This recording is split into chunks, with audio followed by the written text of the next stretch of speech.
Financial Channel.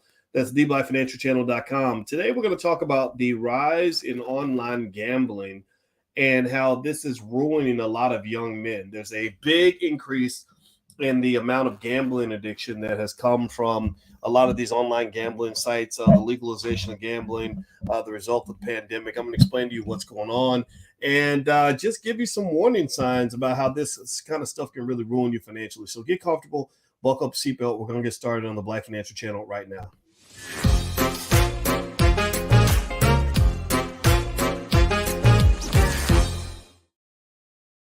Black Financial Channel. That's theblackfinancialchannel.com. My name is Dr. Boyce Watkins. I'm your friendly neighborhood finance professor. On the Black Financial Channel, we talk about Black wealth and Black economics every single day, sometimes as much as 10 times a day. Our goal is to make you smarter, stronger, and more economically capable. I want to see you rich. I want to see you win. I want to see you prosper. And I also want to see your children prosper because that is the B1 philosophy. So if you agree with that philosophy, put a B1 in the chat. That is our calling card, B1, Black First. That means we put our community at the top of our priority list. All right, guys. So shout out the city that you're from as you come in. I want to say hi to Yashika. I see you in there every day, girl. So I appreciate you, Yashika. God bless you for all your support. And also anybody that also wants to support the podcast, you can support by sharing this video, hitting the like and subscribe button, hit the notification bell so you'll be notified when we go live. Black intelligence is not popular in the media, so we're kind of fighting an uphill battle, but we could really use your help. And I believe that with your help, we can actually change the culture. And so today I want to talk a little bit about something I just read about the rise in gambling addiction that has occurred since the pandemic. This is as predictable as inflation was during the pandemic. During the pandemic, a lot of financial experts like myself basically saw the government literally printing money like it's going out of style, writing all these stimulus checks and giving money to people that didn't need it. Not you and I. I'm not talking about regular people. I'm talking about, even Harvard University got a check for $15 million that they didn't even ask for. So they're throwing all this money out in the economy. And we were basically saying, if you keep doing this, you're going to have an inflation problem. And surprise, surprise, a year later, we have an inflation problem. Well, another issue that was sort of brewing under the surface is everybody was so caught up in what COVID was doing, they weren't thinking about all of the significant impact on mental health. They weren't talking. Give me a yes or no if you or someone you know suffered severe mental health effects from the isolation of the pandemic. Give me a yes or no if you noticed that. Because my wife, as a therapist, said that the amount of business in her therapy office quadrupled during the pandemic. She has more clients than she can keep up with. And this was one of those things that was happening during the pandemic that nobody really talked about. Everybody was so caught up in one illness that you caused 1,000 other illnesses. Literally, it freaked me out. It was literally the weirdest period of my life that really officially helped me think. I said, I think I was born on the wrong planet, because I was born on this planet called common sense. And in the planet of common sense, they also teach something called balance. Balance means that, yeah, sure, you protect yourself from COVID, but you don't act like that's the only way people can die or that's the only way people can be hurt. Seriously, how many people, I bet you that the number of people who have died this year from obesity-related illnesses alone probably exceeds the number of people that died during the pandemic. But y'all ain't got nothing to say about the obesity. We even got people promoting obesity like it's okay. People got mad at me when I said, Lizzo, maybe you shouldn't tell people that it's good to be fat. Like, that's not cool. Like, you're a great singer, sing, but you ain't got to tell everybody to go get fat and drunk and, all these other things. But anyway, so let's dig into this. So now one of the other problems that has emerged, and I saw this, it was as plain as day, is that now you have a rise in gambling addiction amongst young men for a few reasons. Number one, you had the isolation of the pandemic. You're sitting around, you're bored, you ain't got nothing to do. You can't go out and do things anymore. So you get online and suddenly you're playing Robinhood. You're on Robinhood. They gamified Robinhood to make the stock market into a casino. The stock market is a perfect casino if that's how you view it. If that's what you want to be, if it's a gambling addict, the stock market will gladly support your effort to become a gambling addict. There is absolutely no question about that.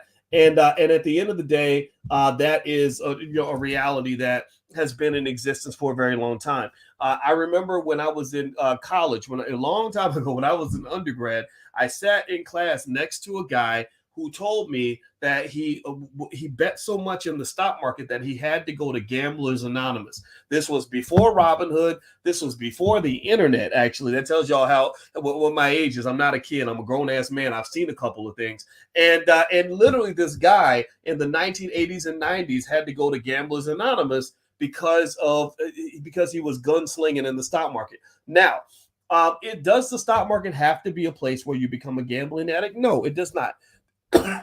Excuse me, I'm choking.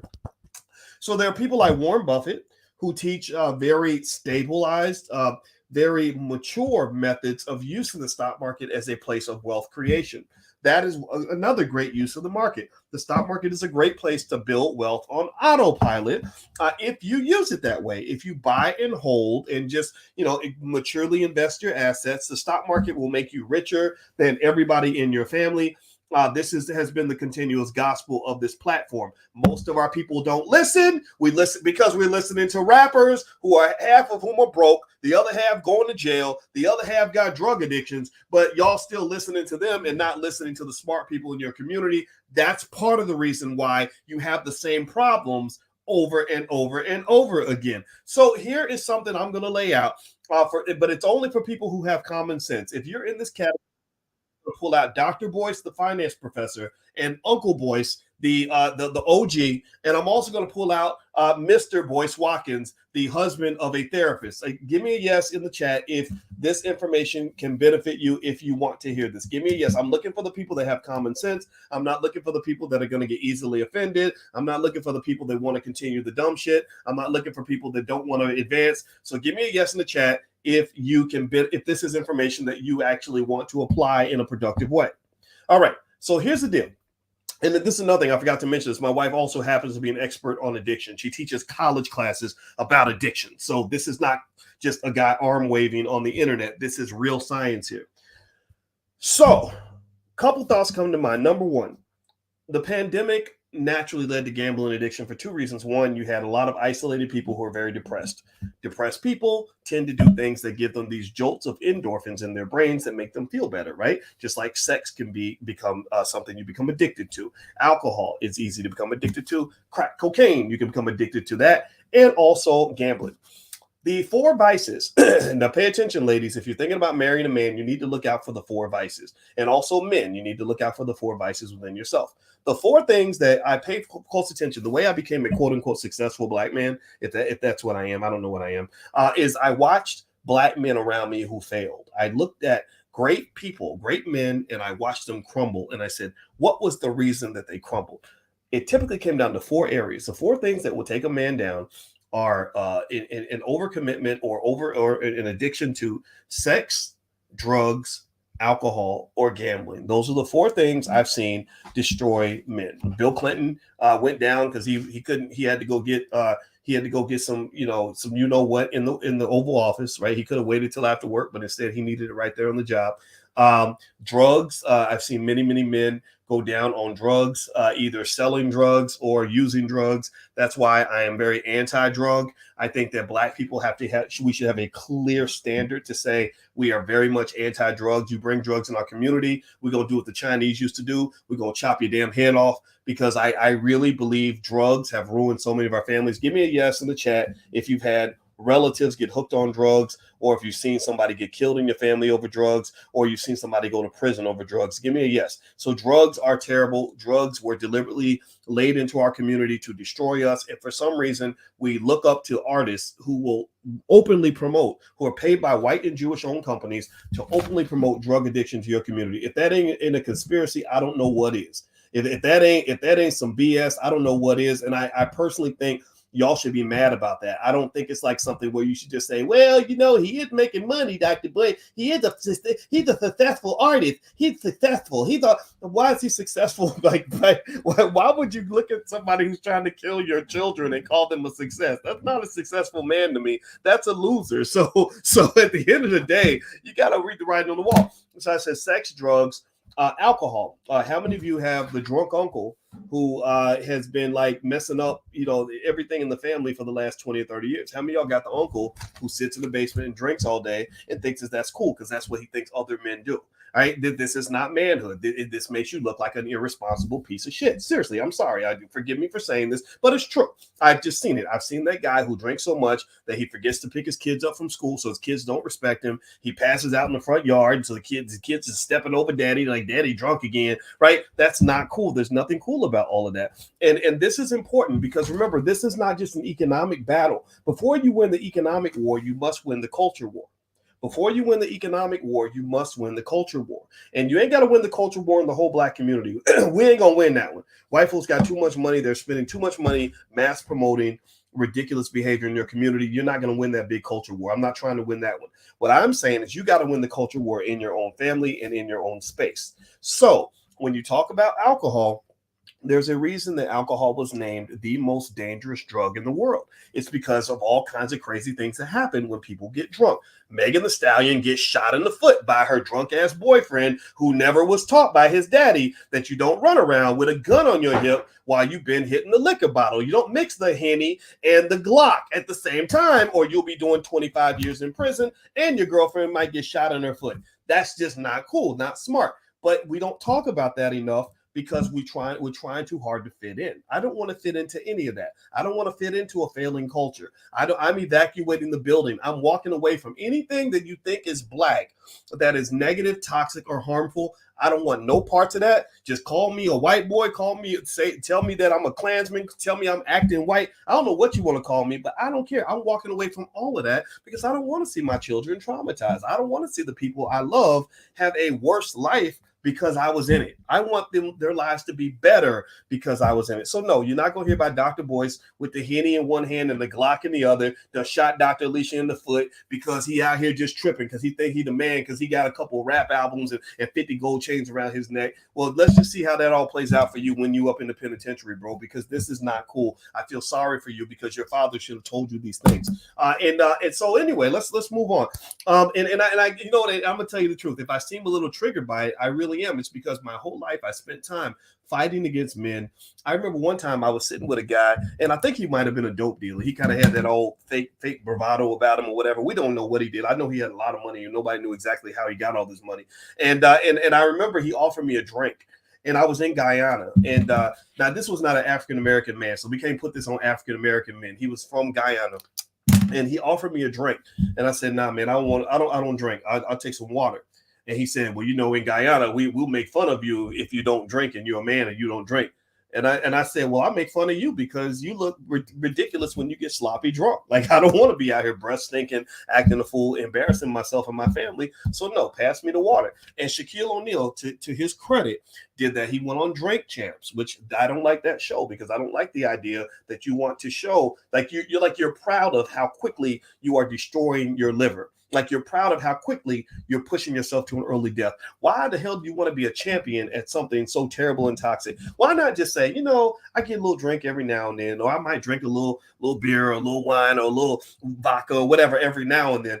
Why must you become a drink champ? Why do we think that is tied into masculinity? That is crazy to me because you have no idea how many men get killed or end up in prison because of things they did while they were drunk. You also don't know about all the trauma that occurs in families because daddy done got drunk and came home and decided to punch everybody in the face. So that ain't cool, man. So I remember standing up to this guy and I was like, dude, you're not going to make fun of me because I don't drink. Like, to hell with you. Get out of my face. Like, with that old fake masculinity, wearing your chains and got your chest stuck out. Oh, I know I'm a man. And then I know that I'm a man because I ain't got to go around proving to nobody that I'm a man. I know I'm a man because I just am.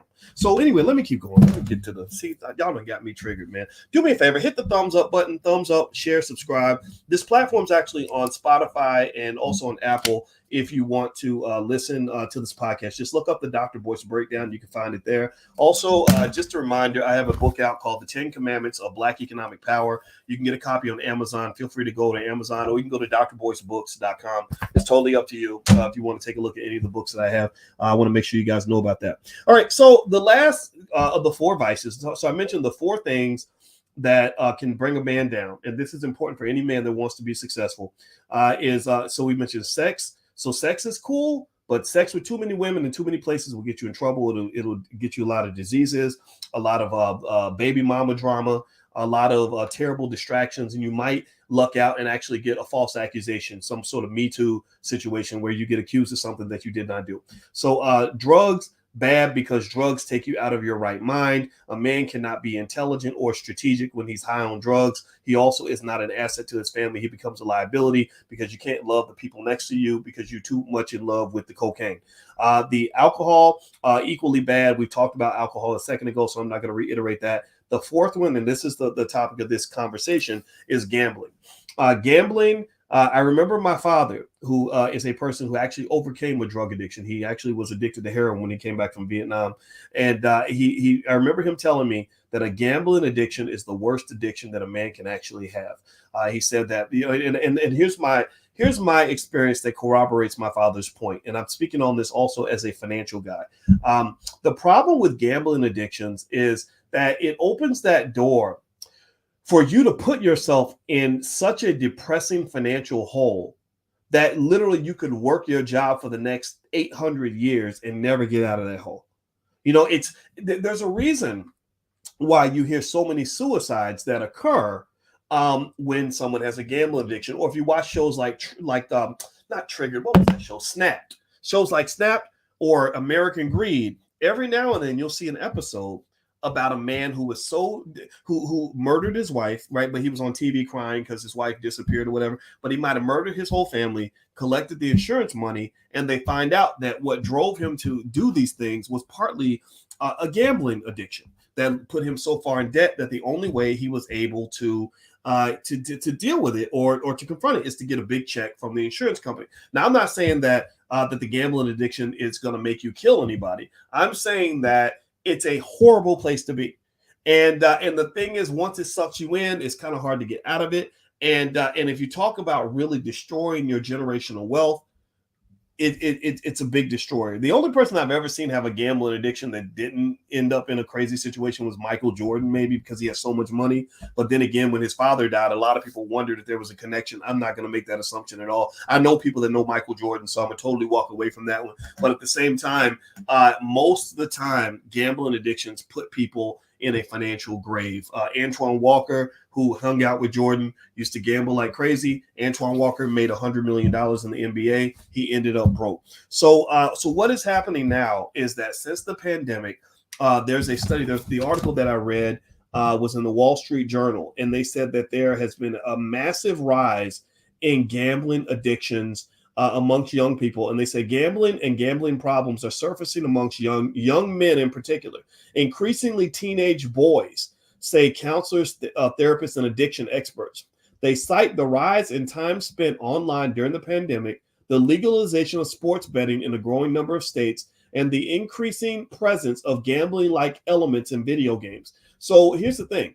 They understand the science of it all. They understand a lot of video games and even the Robinhood apps and things like that. They actually study what the casinos do to trigger certain reactions inside your brain. They randomize it in a certain way so that it kicks into the gambling instinct. And even social media, if you do the research, social media is designed to be addictive. The way they'll have the dings and the beeps and the buzzes, and they randomize the content. So you're scrolling and scrolling and scrolling because you don't know when you're going to see that next post that's going to give you some sort of endorphin reaction. You're looking for that post that's going to make you laugh, or that pretty girl that's going to get you excited, or that music video that captures your attention. So ultimately, everything has become gamified in our society. Everything around you has basically become digital crack. It has become digital crack. So some of the smartest things that people are doing now are things like social media detoxes. That's a real thing. That withdrawal is a real thing. The ability to put your phone to the side for a certain amount of time so you can regain your sense of self. That's like a real thing. And so what they're saying is that that for young people who haven't learned how to sort of balance and calibrate, who don't have the awareness yet, they're being sucked into these gambling addictions. There's so much legalization of gambling that's taking place. Even companies like DraftKings, they couldn't have operated online and marketed to anybody the way they do now. They are now marketing sports gambling inside sports arenas. That is going to destroy so many families. And what I'm going to say to you, just point blank, is when you're looking at your spouse, and unfortunately it affects men more than women, even though women have their own issues and their own vices. If I was a woman picking a husband, I would look very carefully at his habits, and if he has a habit, too heavy of a habit in any of those four vices: sex, drugs, alcohol, gambling, I would run as far as you can, as fast as you can, because that will destroy everything. I wrote a book in 2006 called Financial Lovemaking, and to do research on this book, I interviewed a lot of couples and talked to them about their money situations and stuff like that. And the most tragic stories that I heard were typically cases of women who found out that their husbands had some sort of addiction, whether it was drugs or gambling, that caused all the family's money to disappear. So be really careful with these addictions. I did this podcast to kind of warn you. And in fact, I'll give you some signs here from the Mayo Clinic. Mayo Clinic listed a list of signs and symptoms of compulsive gambling, so that if you do have an issue, it's okay to have the issue, but you have to have the awareness and the commitment to get it out of your life. Because if you don't, you'll find yourself in a situation that you can't get out of. I remember when I was at Syracuse University and I was buying a car, and the guy selling me the car was a 75-year-old man. And I remember wondering why the 75-year-old man was selling cars. And I said, so what made you keep working even after retirement age? And he said, well, I had $500,000 in my retirement account, but I gave it all to the casino. And I remember thinking about how depressing it must be to be 75 years old and to know that you're so far in debt that you can never, ever retire. You can never, ever stop working. And at that moment, having that conversation with him, I remember saying to myself, I never want to end up in that situation. Like, God gave me that message for a reason. I'm going to be really careful to not end up in the situation that he's in, because I felt really sorry for this guy. So just be really thoughtful about this, because when we talk about things like wealth building and all that, you got to think about things that might drain your money. And one of the things that companies do or advertisers do to drain your money is they play on various emotions or addictions or psychological triggers that you may have that may drive you to do things. So gambling addicts, those who feed the gambling addicts to get their money, the way they serve them things like the crack, they're just like the crack dealers. They're no different from the crack dealers, because one of the things about business that's unfortunate, this is the dark side of capitalism, is that the best customer is the customer that's addicted. The customer that is an addict, there's a whole economic theory on this actually, where the addicted customer has very little what they call price elasticity. That means that you can literally increase the price 10%, 20%, 30%, and they're going to keep buying from you. Especially if there aren't that many if they're in a whole lot of competition, they'll keep buying the product even as the price goes up, because they're addicted. Right. So here are some signs of compulsive gambling addiction that you may want to look out for, or you may want to look out for this in other people in your life. Before I move on, do me a favor, please hit the thumbs up button, thumbs up, share, subscribe. Also, don't forget, in the Black Business School, we educate children as well as adults. We have a whole Black Business School for kids, and we are training your kids for you live. If you want to join us, we're doing a Black Wealth Boot Camp for children starting on the 27th, where we're going to cover 15 things every Black child needs to know about money. At the end of the training, the children will be eligible to take a little exam to get a certificate that they can print out and put on their wall. So if you'd like to join us, just go to my website, boycewatkins.com. You'll see the link right there at the top. Or if you're on Instagram, you can hit the link in the bio. All right. So here are some signs of compulsive gambling addictions. Let's see. Number one sign, this is according to the Mayo Clinic, being preoccupied with gambling, such as constantly planning gambling activities and how to get more gambling money. Next, needing to gamble with increasing amounts of money to get the same thrill. So small amounts of gambling doesn't do it for you. It's the big win that gets you going. Trying to control, cut back, or stopping gambling without success. Next, feeling restless or irritable when you try to cut down on gambling. Number 5 or something, I guess. Gambling to escape problems or relieve feelings of helplessness, guilt, anxiety, or depression. So this isn't just for gambling. This is really any addiction, because most addictions are driven on your need to escape. There's a lot of depression in our community. That's why a lot of people will sit there and scroll on social media when they're depressed. There's studies that show that scrolling on social media is linked to depression. Or if you look at DJ Twitch, who killed himself, if you recall, the day before DJ Twitch killed himself, he was on social media doing TikTok dances, and he was doing dances every single day up until the day that he decided to kill himself. So ultimately, a lot of these addictions, whether it's a social media addiction, a sex addiction, alcohol or drug or whatever, it's all driven. A lot of it's driven by that need to escape some sort of sadness that you might feel in your life. Black people struggle heavily with depression and anxiety. There's a whole book called Black Pain, written by Terry. I can't remember her last name, but I think Terry Foster, if I'm not mistaken. Maybe I got her last name wrong. But there was a great book called Black Pain, where she talked about all the Black women that are struggling with depression, and that depression may show itself in various forms of addiction. It could be sexual addiction. It could be a religious addiction, like I'm addicted to Jesus because Jesus is the only thing that can make me feel better, or it could be some other form of addiction. So women and men both have our struggles in terms of things that we might do a little bit too much. Next, trying to get back lost money by gambling more, chasing your losses. So you lose money and you keep betting because you keep thinking you're going to get it back, but you never do. Lying to family members or others to hide the extent of your gambling. Risking or losing important relationships, a job, school, or work opportunities because of gambling, or asking others to bail you out of financial troubles because you gambled your money away. They said most casual gamblers stop when losing or set a limit on how much they're willing to lose. But people with a compulsive gambling problem are compelled to keep playing to recover their money, a pattern that becomes increasingly destructive over time. Some people may turn to theft or fraud to get gambling money. Some people with a compulsive gambling problem may have periods of remission, a length of time when they gamble less or not at all. But without treatment, the remission usually is not permanent. So you should see a doctor let's say they said they have family members, friends, or coworkers express concern about your gambling. If so, listen to their worries, because denial is almost always a feature of compulsive or addictive behavior. It may be difficult for you to realize that you have a problem. Causes, exactly what causes someone to gamble compulsively. Maybe let's see, they said it could be linked to a combination of biological, genetic, or environmental factors. They said the risk factors for gambling addictions are mental health issues. People who gamble compulsively often have substance misuse problems, personality disorders, depression, or anxiety. Compulsive gambling may also be associated with bipolar disorder, obsessive compulsive disorder, or attention deficit disorder. Age.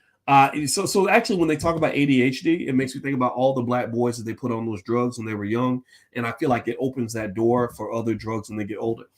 Age. Compulsive gambling is more common in younger and middle-aged people. Gambling during childhood or the teenage years increases the risk of developing compulsive gambling, but compulsive gambling in the older population can be a problem also. Sex. Compulsive gambling is more common among men than women. Women who gamble typically start later in life and may become addicted more quickly. But gambling patterns among men and women have become increasingly similar. Family or friend influence. If your family members or friends have a gambling problem, chances are greater that you will too. I remember I had a buddy whose father used to always go to the horse track, and they were always at the track. And my friend would go to the track with his dad all the time, and they would gamble. And then one day my friend got killed, and there were people who came to me and said that they think that my friend might have been making money the hard way, if you know what I mean, making money in a legal way. And I said, no, he would never do that. Why would my friend ever do something like that?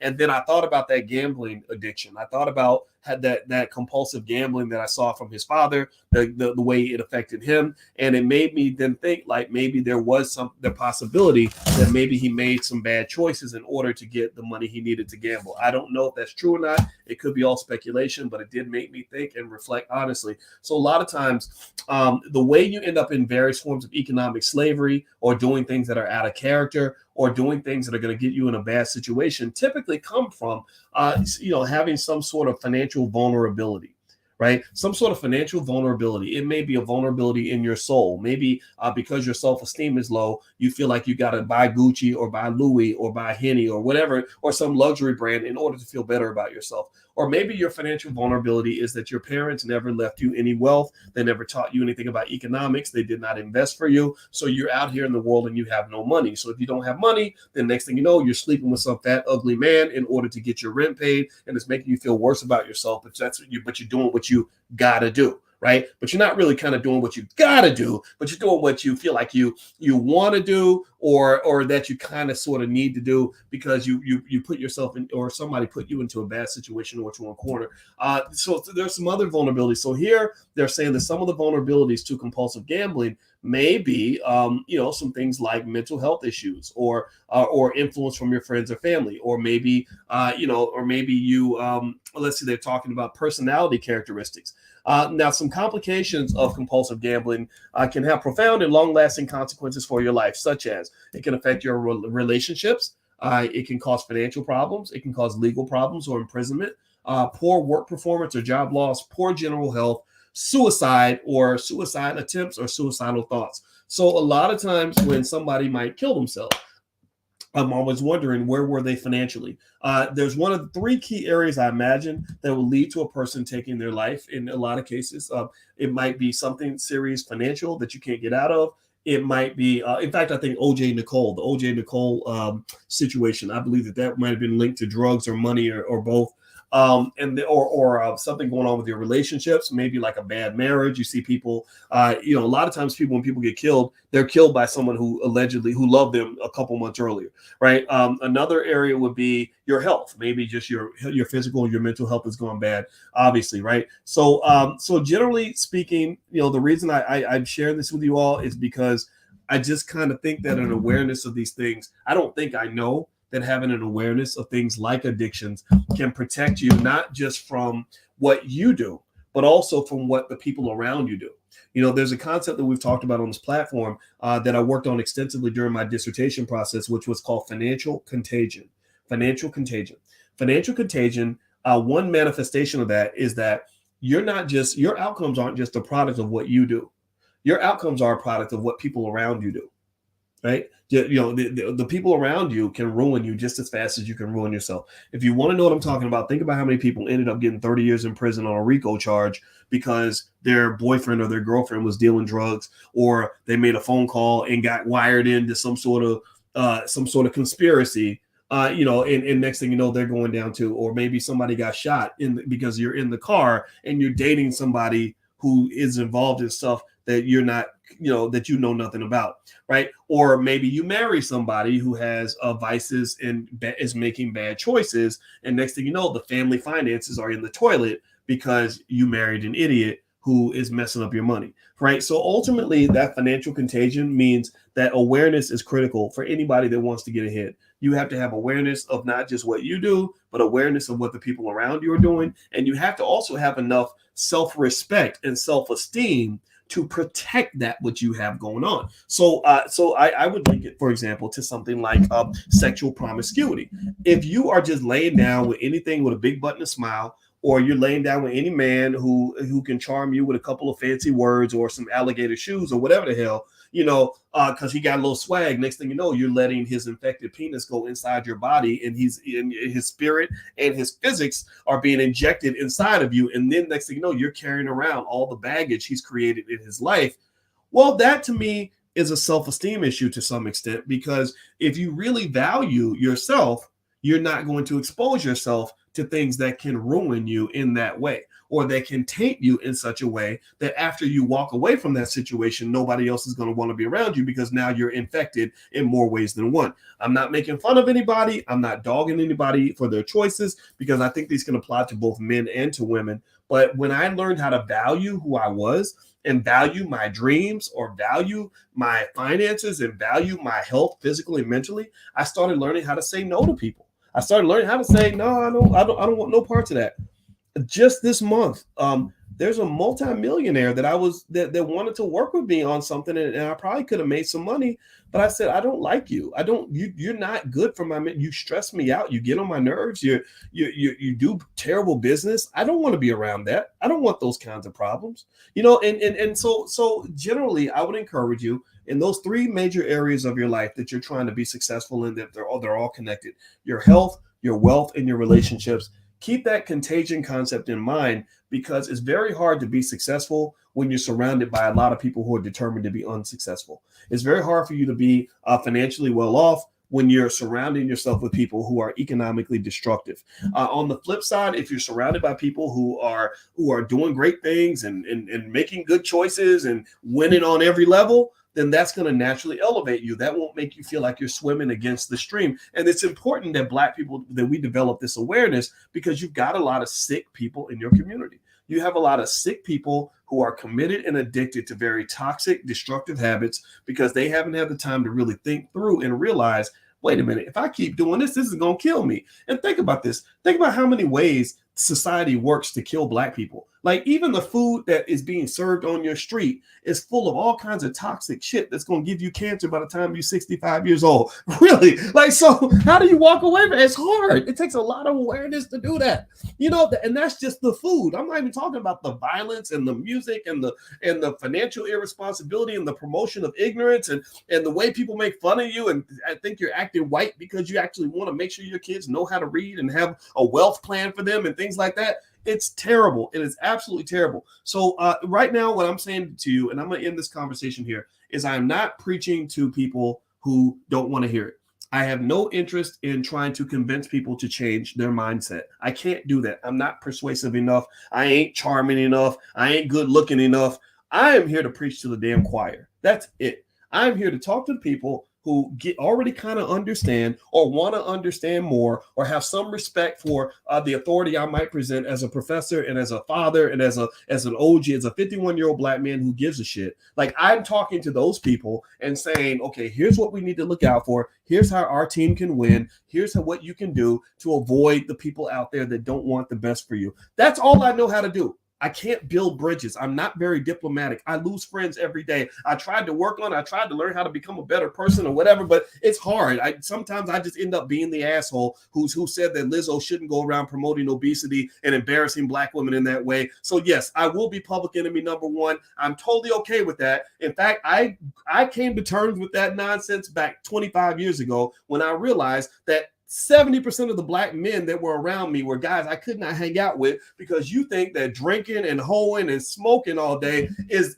somehow the pathway to being cool. I don't want to be cool. I want to win. I don't want to be sitting around being a victim because I done got shot by the cops. No, I'm the guy who tries to prepare in advance to avoid situations where I might get shot by the cops. And that literally made me an outcast, and I became very comfortable in that space.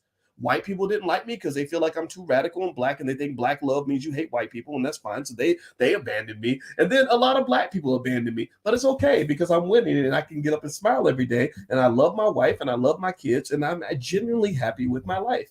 So in my mind, that's a touchdown. That's a touchdown. Happiness is the win. Happiness is the goal. So find your bliss, find your happiness. Don't let anybody block you from that, and take the strategic steps necessary to put yourself in a position where you can find that bliss. You ain't going to find it in a textbook. You ain't going to find it in a public school. You ain't going to find it on the corporate plantation. You ain't going to find it on TV. You're only going to find it when you truly search your soul, figure out who the hell you're supposed to be, and then gain the courage to be that person. That's my 2 cents for today. I'm done talking. Thank y'all for listening. I appreciate you very, very much. If you could, please hit the thumbs up button. Thumbs up, share, subscribe. And let me give you guys a stock that I actually am buying shares of. Actually, I told you guys I was going to buy it today, but I can't buy it today because I forgot the markets are closed today. I'm going to buy it tomorrow. And the ticker symbol for the stock is STEM. It's STEM Technologies, I think that's what it's called. So STEM. I did my research. I like this company. I'm going to own it, and I'm going to own it for years. So long term, this looks like a stock that I think is going to do well. If you'd like to learn more about stock investing and all this other stuff, feel free to go to my website, boycewatkins.com. There's free stuff there. There's low cost stuff. Also, you can sign your kids up if you want them to join our Black Wealth Bootcamp for children. Feel free to do that. It starts tomorrow on the 27th. And so I'd love for you to bring your kids along. We believe in educating our own. We believe we can do this. We do not need the public school system. We're not looking to anybody to do anything for us because we have the experts in our own community, and that's what the Black Business School is all about. So God bless you guys. Have a wonderful day. Thank you all for listening. And if you could hit the thumbs up button on your way out, I'd appreciate it. Talk to you guys later. Peace.